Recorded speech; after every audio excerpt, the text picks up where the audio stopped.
Hello, Tech Pros, episode 225. Welcome to the podcast where every day of the week we publish another conversation exploring the anxieties, challenges, and opportunities that technical professionals and entrepreneurs face when building their career, building their products, and building their business. There are a lot of shows that focus on the nuts and bolts of technology, but this podcast is not one of them. This is about the people behind the tech industry and the mindsets and skill sets they developed that led to their success. You can learn more about this podcast and our guests at hellotechpros.com, and I invite you to read my personal story of overcoming social anxiety at anxietynerd.com. All right, let's get started. Hello, Tech Pros. This is Chad Bostic, and I'm excited to be here on Monday, Motivation Monday, to talk to you about something that's been weighing on me quite a bit. I don't have a featured guest today. It's just you and I doing another episode on anxiety. I'm really pumped about talking about anxiety, and it's kind of weird because it's not something we usually talk about, especially in technology. But ever since I, shot that episode or recorded that episode 141 about my dealing with social anxiety disorder growing up and throughout my career, it's really made me reflect on the different types of anxiety that we face, especially those of us who work in technology. One of the biggest ones that has affected me my entire career has been the anxiety of failure. All the time throughout my career, I am constantly struggled with worrying about being a failure, worried about failing. And the good side of that is that anxiety drives me and pushes me to do great things. It drives me to find the solution. On the other hand, it also eats me up all the time. And I know there's so many technical professionals out there that deal with this problem of the anxiety of failure. So I heard a friend describe it recently. He's talking about a brand new software developer that just came into the career. And he said it's kind of like when you're in school, and at the end of the semester, you've got your finals, and you study for your finals, and then you're taking the test, and there's all these questions on there that you have no idea what they mean and what they're about, and did you even study for them? Software development is that every single day. Every single day that you come into work, you are facing brand new problems that you have never experienced before. And every now and then, there's a shining jewel where you're like, oh my gosh, I got this, nailed it, boom. And you just solve it right off the bat. But for the most part, the problems that we solve, and I say software development because, that's my background, but I know all you guys and girls out there in all the roles that you have that work in technology, man, it's the same thing. It's like every day is the final for a really tough class. And not just every day, it's like constantly throughout the day, there's new problems to be solved. And when I'm working on those problems, when I'm really like getting down into it and I'm in the zone, then no problem. Like I can knock them out or I can spend a lot of time. The problem to me is when I get out of the zone, I take a break and I'm frustrated. I haven't solved the problem yet. And then I start thinking about how long is this going to take? When will I find the answer? When is my boss or my project manager or someone going to ask me about the status of this? What am I going to say? How am I going to say it? It's going to be bad.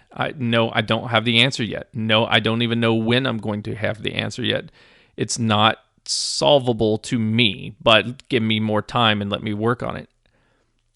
That's really tough. That's really tough for some of us to talk about. So I want to dive into that this episode, the anxiety of failure and why it affects us technical professionals so much. First of all, we work in a really hard industry, a really tough industry, and it is 100% brains turned on 24/7, right? It is a thinking game. It is a mental occupation. And, we watch all these television shows about doctors. About every 5 to 10 years, there's a new major doctor TV show that's on, where it's surgeons and they're trying to discover these crazy, trying to look at all these weird symptoms and diagnose what the problem is that's really, destroying this person's life, and are they going to be able to fight the disease or perform the surgery or whatever. And there's all these tensions.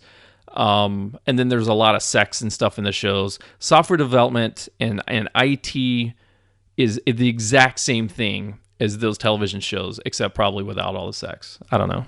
Maybe your office is different. But anyway, we have those life and death situations all the time, except we're not operating on people, we're operating on computers. Now, I don't want to make light of the fact that I just said life and death situations. I know software developers who work in the medical industry, and they work in the aerospace industry and the military defense industries.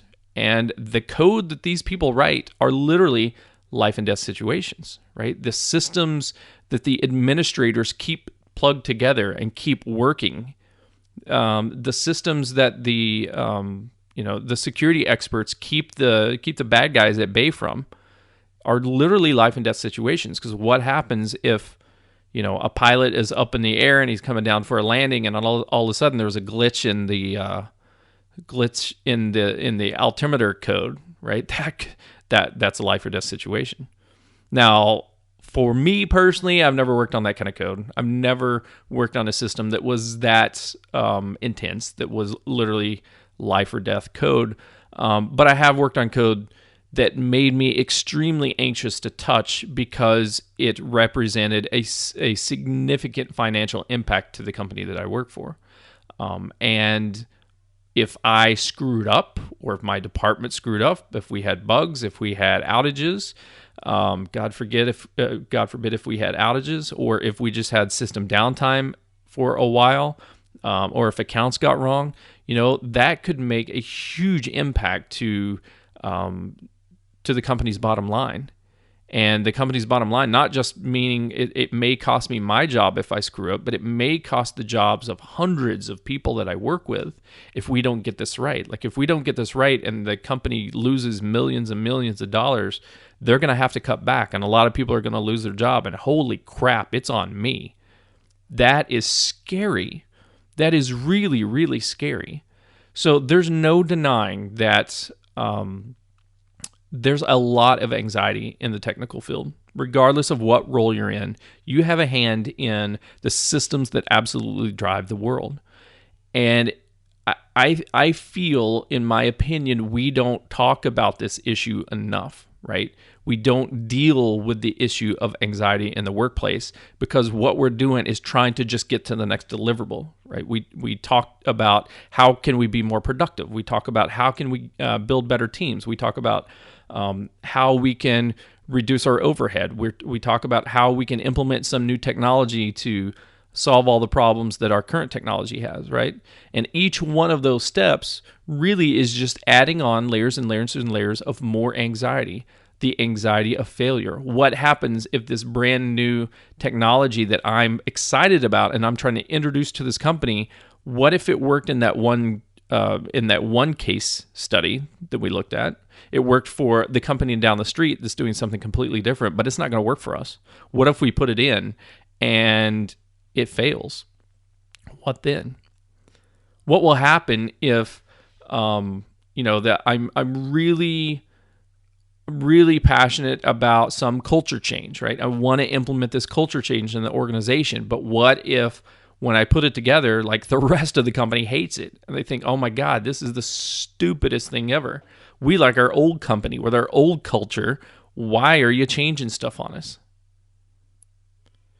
What if you're working on a project and you're just struggling with delivering? We've got so many variables that we cannot account for, right? You can't account for people being sick.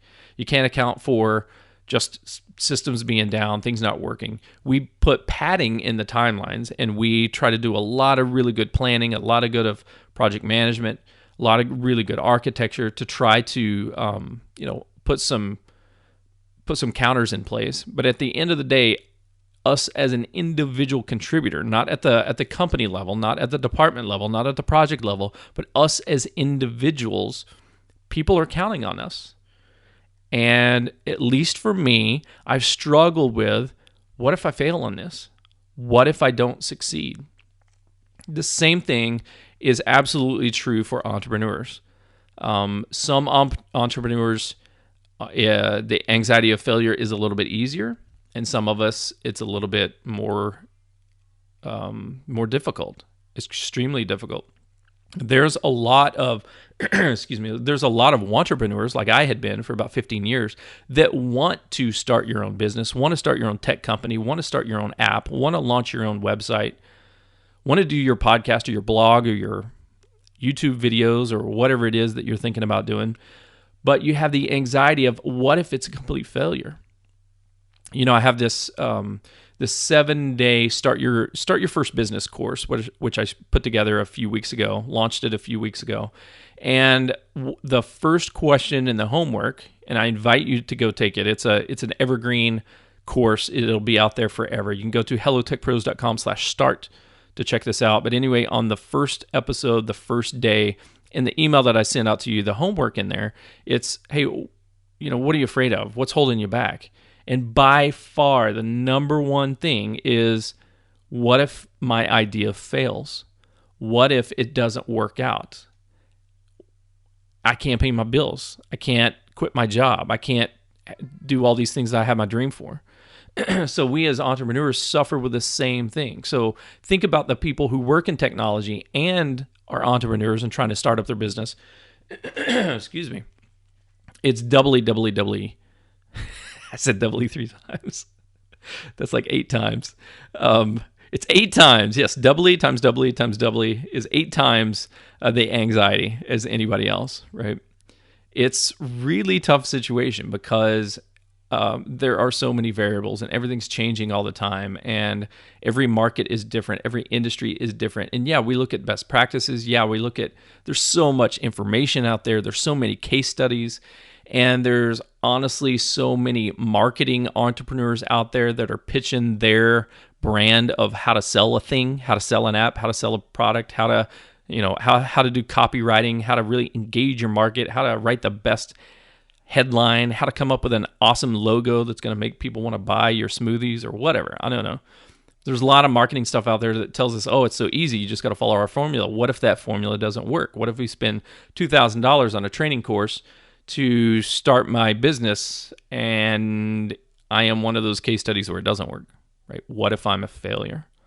What will happen? That anxiety is really tough to live with, and it can affect so many things. It can affect, obviously, your productivity, because the more you worry about trying to get it right and not failing, the more chances there are of failing because you're not focused. You're not in the zone. As soon as we get our eye off of just like what needs to be done and we start worrying about, oh my gosh, can I do this or not? It's just like in sports. I'm not a big sports guy, but I love the sports metaphors because I see it. A lot of top-level sports people that I've talked to, I used to work with some NFL players back at that sports entertainment company that I worked with, and they were in the office, and I would talk to them about, hey, talk to me about leadership, talk to me about motivation, talk to me about some of these same things that we talk about on the show. And a lot of it came down to, yeah, you got to train in the gym, but on the field, it's all a head game. It's absolutely 100% a head game on the field. Like, you do all your workouts, all your practice, all your training before the game, but when you get to the critical moment where you need to make a play, it's like 100% in your head is if you're going to do that or not, right? You have to be stronger willed than your opponent. Well, in this case, in technology, when we're working on technology, it's the same thing. When we get out of our good headspace, when we get into a state of anxiety and we start worrying about, oh my gosh, can I do this? Then it becomes increasingly more difficult to find the quote unquote best case solution. Right? Because there's multiple solutions to every problem, but the best case solution that's like, hey, it knocks out all the variables, it knocks out it's all the things, right? It's easy, it's cheap, we can replicate it over and over again, we can reuse it, There's very little chance of it blowing up and backfiring, right? Those one of those better case solutions. And so we get down on ourselves. When we get down on ourselves, then that's going to affect other things outside of this one little task that we are working on. It's going to start affecting our health. I have had really, really bad headaches a lot of times. And I'm not honestly, I've got a pretty good constitution. Like, hey, I rolled like a 15 on my constitution score when I was growing up, I've got a pretty decent constitution. I'm not invincible, but I don't get colds very often. I don't struggle with a lot of sickness. I'm pretty decent. But when I get into a state of anxiety, I get these blinding headaches, and they're just pervasive, and they're just there, and they never shut off. It's like a mild migraine that just lasts for days on end. And the problem is, even when we solve the problem, even when we got rid of that, it now compiles, it's now in production, everything's fixed. The effects of that anxiety lives on in your body for a long time. I read a study the other day that you can suffer or experience physical discomfort, physical anxiety from a situation, anxiety buildup that happened 6 months ago. For instance, if you moved and there was a lot of stress in like packing and moving and getting settled in the new town and blah, blah, blah, blah, but you're past that. Like, okay, cool. You made it to your new house. Like, everything's fine.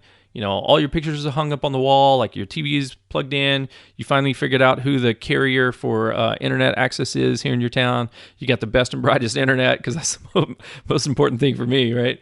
And, life is good, and you're getting integrated. You know where the grocery store is. You know where your kids are going to school. Okay, everything's settled. 6 months after that, hey, we're all settled and life is good point, you may experience, for some people, an anxiety attack, right? The shortness of breath, the pain in the chest, the pain in the head. It feels like, oh my God, like I'm dying, like I'm having a heart attack. Like, oh, is my arm throbbing? Is it my left arm? What am I doing? What's going on? And that pain and that heaviness and that shortness of breath and that just crushing pain on your heart, like literally in the top of your chest. Go check if you ever are experiencing those symptoms. Please go check it out. Don't just assume it's anxiety. Please go check it out. Call 911 or go to the doctor, whatever you need to do. But in a lot of cases, it comes down to it's an anxiety attack. And it's an anxiety attack that might be from something that's going on currently, or it could be something that happened to you a long time ago. It could be that project that you worked on and got pushed into production 6 months ago. But it's still in the back of your head, and it's still in your heart. And I mean like your social heart, right? So it's still there in your body, and it's still affecting you. When we carry around, when we experience a high tense level of anxiety, we carry it around for a long time. And a big reason why I do these Sunday Being Unplugged is because really, at the end of the day, for me, it's not about just getting away from the computer. It's not just about hanging out with my family. It's about removing some of that stress, removing some of that anxiety that's been building up all week long. So regardless of if you get unplugged on Sundays, or if you just have a nice detox time at lunch, or a nice unwind evening every Thursday evening when you hang out with your friends or whatever does it for you, that's why I have those Sunday Being Unplugged episodes, because I want to talk to people about how do you basically, what I'm saying here now is, how do you get rid of the anxiety? How do you detox, de-stress from these high anxiety points? So it's tough. Especially this fear of failure.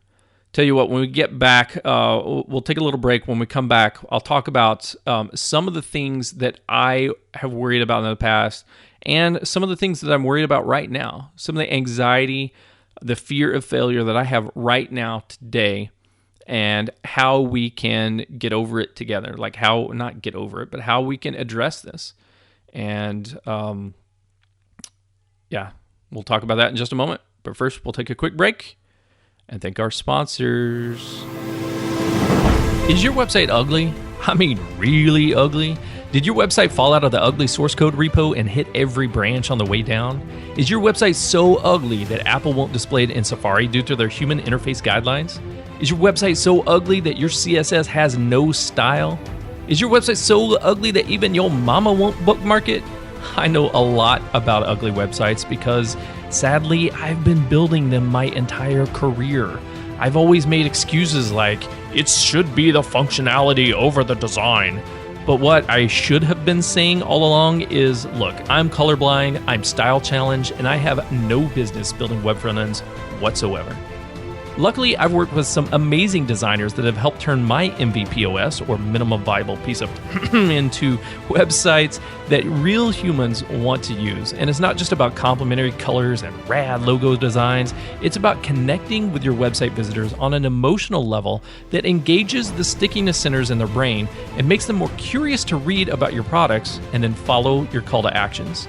I invite you to check out the awesome tips that website designer Veronica Kieran gave me for the Hello Tech Pros website and get your free personalized website makeover consultation video by visiting hellougly.site.com.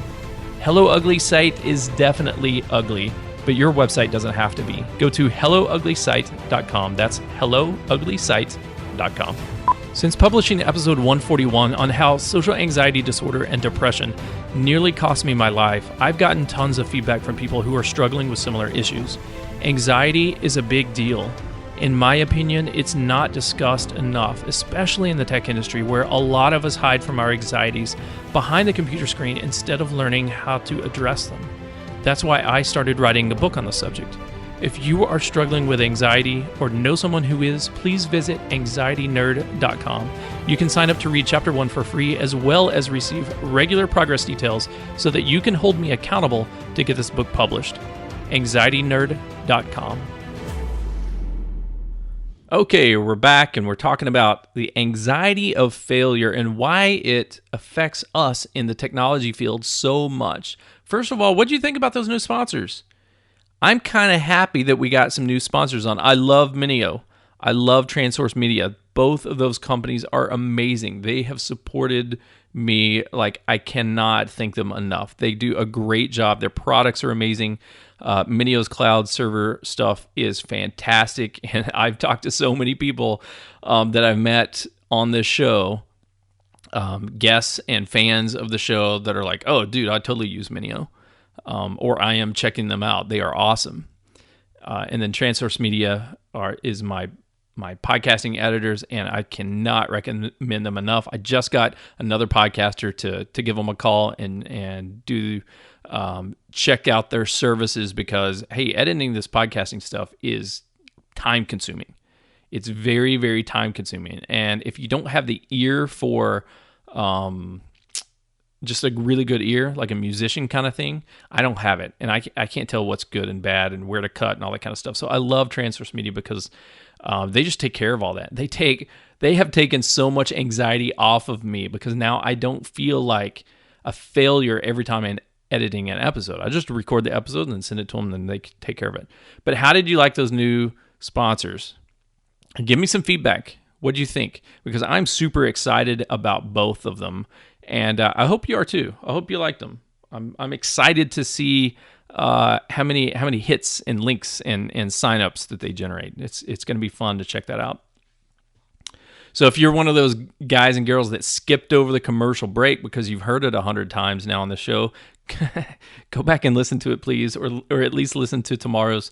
And I think what I'm going to do is just kind of mix up the sponsorships a little bit more. Even when I get awesome sponsors like Minio and TransSource that are supporting this podcast out a lot, I'm going to mix it in with some of the other sponsors so that we kind of get everybody a little bit more exposure and also save you guys and girls from hearing the same commercial over and over and over. Because sometimes for me, that can get annoying. All right, so we are talking about the anxiety of failure. We've talked about a lot of examples before the commercial break. And I thought I would share with you some of the things that have really stressed me out in the past. So in the office, when I was an individual contributor, when I was a software developer, what I really struggled with was the failure of a lot of the imposter syndrome stuff that we talked about before, right? I don't know what I'm doing. Oh, excuse me, pardon me. I don't know what I'm doing. I I don't have a college degree. I don't have a degree in computer science. I have learned what I've learned both from books and trial and error, and later on as the internet became more available, just like researching stuff on the internet, looking at other people's code. So someday somebody's going to figure out that my code sucks, right? They're going to come down on me. They're going to come down with a band hammer and say, Chad, you stink. You don't deserve to be working here. And I'm going to be found out, and I'm going to be a complete failure, and I'm going to lose my job, and I'm going to get kicked out of my career, and they're never going to have me back. And I'm going to have to go back working at the public library system, shelving books. So that was a lot of what I felt throughout my career as a hands-on software developer. It seems like all the time, there's there's something new to pick up. And it was really, really difficult to stay on top of it all. So especially since I worked for a number of years in a really big Fortune 100 company in the energy sector, those guys are so slow to adapt anything new. And once we got on the .NET stack, it was, by golly, nothing else can be looked at, right? And so I would have to spend my nights and weekends trying to keep up with some of the new things out there, or just some of the different things out there, and experimentation. But that took a lot of time and energy, and I wasn't able to do it all. And I thought, oh my gosh, if I ever lose this job, if they find out that I'm not the best .NET developer, then I'm going to have to go back and fall back on my Java skills that I used to do. And I haven't touched that in years.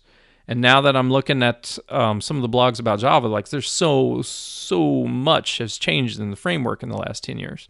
Oh my gosh, what am I going to do? And then there's been Ruby, and then there's been, PHP has had ups and downs, but it's huge, and I only know a little bit of tinkering with that, and now there's, everything else. There's Python, there's everything. Objective-C, oh my gosh, I can't keep up with it all. How am I going to do it? And I felt like a failure software developer, even though I had a good job, even though I was doing good in my job, even though I was making my boss and my clients happy, even though I was producing results and getting things done, I felt like not necessarily felt like a failure, but I felt like on the verge of failing every day, every week. My wife has actually called me out on this topic several times, of me saying, well, because I'd be talking about people at work, and I'd be saying, oh, so-and-so, he's an amazing developer. Like, he's so good. Like, he's way better than I ever was. And she's like, wait, hang on. You've said that about like every single person in the office. I'm like, yeah, that's because they're all amazing and I suck. I'm not very good. She's like, come on, you couldn't have got to where you are today without being competent, without being good. Like, give yourself some credit. And I'm like, no. Really, like, I'm lacking this skill set. I'm lacking this language. I'm lacking this education. I'm lacking. And I'm talking about all the negative things and looking down on myself as a failure or potential failure because I have a different experience set, because I have a different education than other people. But guess what? There were some things that I was good at that maybe they didn't have as much experience. Maybe they didn't have as many opportunities earlier, right? And so there were probably times that people looked at me and said, oh my gosh, I wish I had what Chad has, right? I wish I could do that thing, whatever it is that they saw or experienced. And I think we all do that.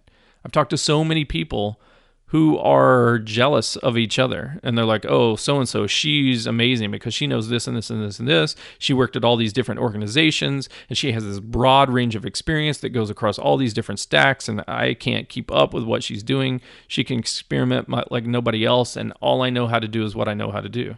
And then I talked to her, and she's like, oh, he is incredible because he knows this thing down so deep. He knows every level. He's been with this platform since its inception 28 years ago. Like, he is the king guru. Like, he needs to be writing books. I don't know why he's not writing books and getting out here promoting all this new stuff, because he basically invented it 5 years ago, and then he basically sold his ideas, or gave his ideas back to the open source, or back to the founding company or whatever, and got it rolled in. So I think we all look at each other as an example of what we want to be, and we don't give ourselves enough credit for all the great work that we've taken so far. Something that I'm struggling with, so that was back in the career. So here as an entrepreneur, I struggle every single day with, am I going to fail? Am I going to, once again, like I did way back in 2001, 2002, am I going to have to give up my dream of being my own boss? Not just being my own boss, but really launching something that gets a lot of traction. It gets a lot of, I'll just call it monetary success, right? So I'm not looking to be a bazillionaire, but just can I create a comfortable lifestyle on my own where I'm not an employee for somebody else? Can I eventually get up to the point where I have the exact same, when you count in all the perks and benefits and bonuses and insurance and everything else that I've had, as a software developer and as an IT manager, can I get to that level? I'm not there yet.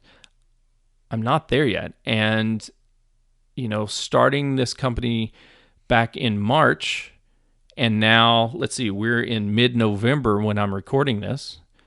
Am I already a failure because I haven't gotten to where I thought I would get? Okay, so what's going to happen next month in December when we're doing all this Christmas shopping and stuff now? It's like things need to pick up some steam. Otherwise, I'm fearing that I'm a failure.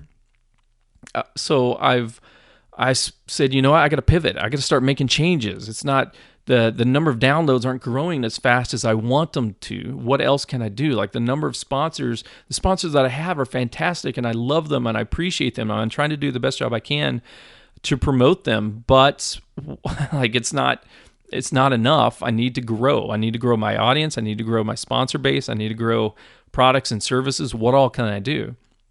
And so it's been, the last few months kind of shifting directions and saying, hey, I'm going to put out a lot of, instead of just having guests on the show, I'm going to start talking directly to my audience like I'm doing now. There was a while where I was having a lot of anxiety about just talking to you directly instead of having guests.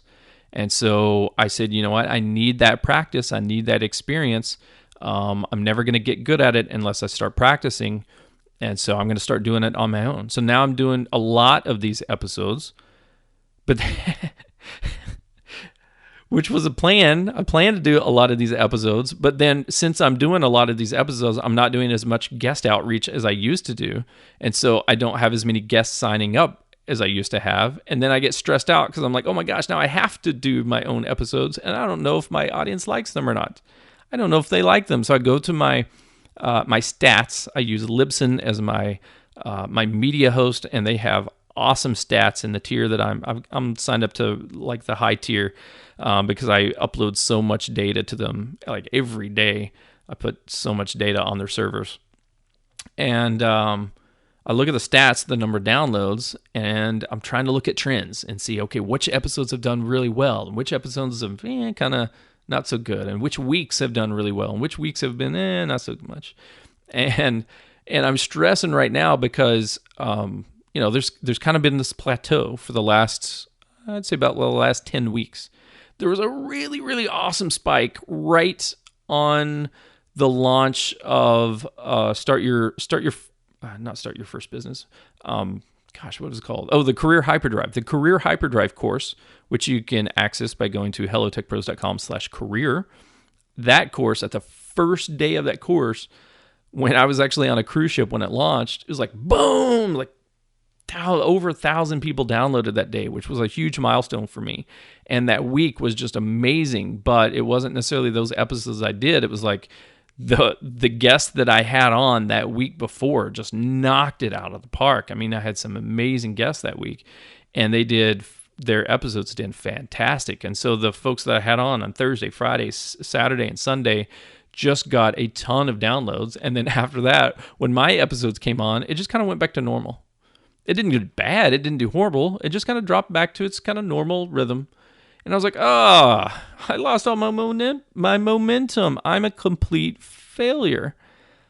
I feel like a failure because my episodes that I recorded talking directly to my audience is not performing as good as my guests are when I'm interviewing my guests. So what does that mean? Does that mean I need to stop doing these? Does it mean I just need to have my guests and not do these solo shows? What does it mean? So I have anxiety that I fail on this podcast. I have the anxiety that the podcast is a failure because now in the last 10 weeks, there's kind of been a little plateau where, and honestly, it's kind of cyclical. And I've looked at other podcaster stats and just looking at their little graph, there's ups and there's downs and there's ups and there's downs. And there's periods of where it's kind of, flat for a long time or flat for a little bit of time. And then there's a huge takeoff. So I'm telling myself, you know what? This is just a little dip. It's just a little small plateau. You just stay with it, keep consistent, and you'll get over it. That's what I tell myself. But the anxiety is still there. So I don't have, honestly, like solutions to tell you this is how you get over it because I struggle with it every day. But I want to say in this episode is that it's normal and you're not alone. And I want to talk more about this case. I want to hear what you guys and girls are struggling with. I want to hear what, is keeping you up at night. Literally, like what keeps you up at night? What are you anxious about? As I said on the sponsorship message, I am writing a book, and I'm not just writing a book. I'm also putting together a lot of training courses specifically on social anxiety and software developers. That's going to be coming out very, very soon, probably before Thanksgiving. I'm going to have an announcement about this course that I'm putting together to help software developers who are struggling with social anxiety.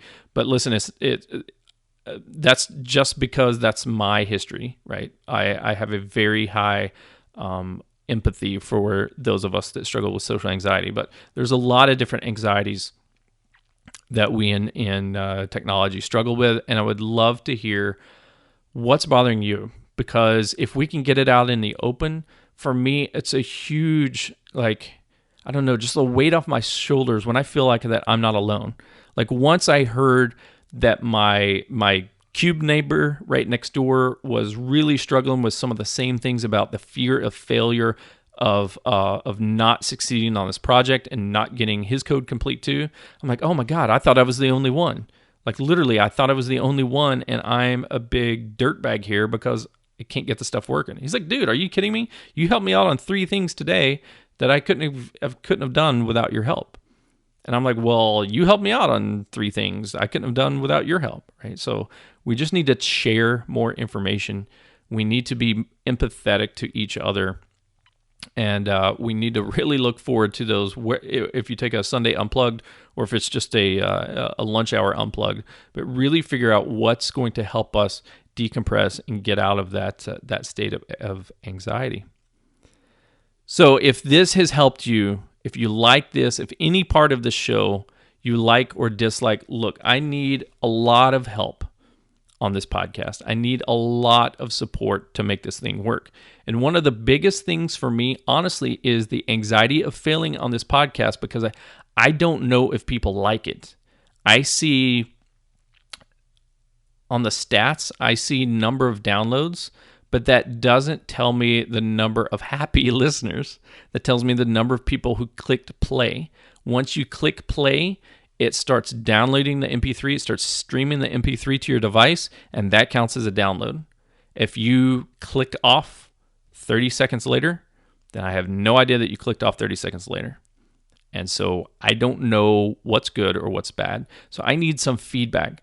I need some positive feedback from the people who love it, and I need some Honestly, I need some really, really honest, constructive criticism from the people who are frustrated or don't like it or like some episodes better than others. I know you guys and girls are extremely opinionated because I've worked with you my entire career. When you talk about your tech stacks, you're extremely opinionated. When you talk about user interfaces, you're extremely opinionated. When you talk about video games, you're extremely opinionated. So please share your opinions about this podcast with me, and I would love to incorporate that feedback into this podcast because I want to make it better for you. I don't want to be a failure. I don't want to feel like a failure because I'm not serving my audience in the best way that I can. And the only way I can is to know how to make it better. So please, give me some feedback, good, bad, or indifferent. I would love to hear.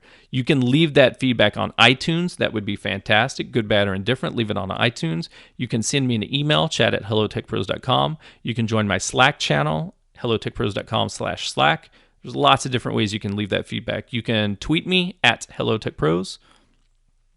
I'm all over the internets. You guys can find me. Please, I want that feedback. I appreciate you very much.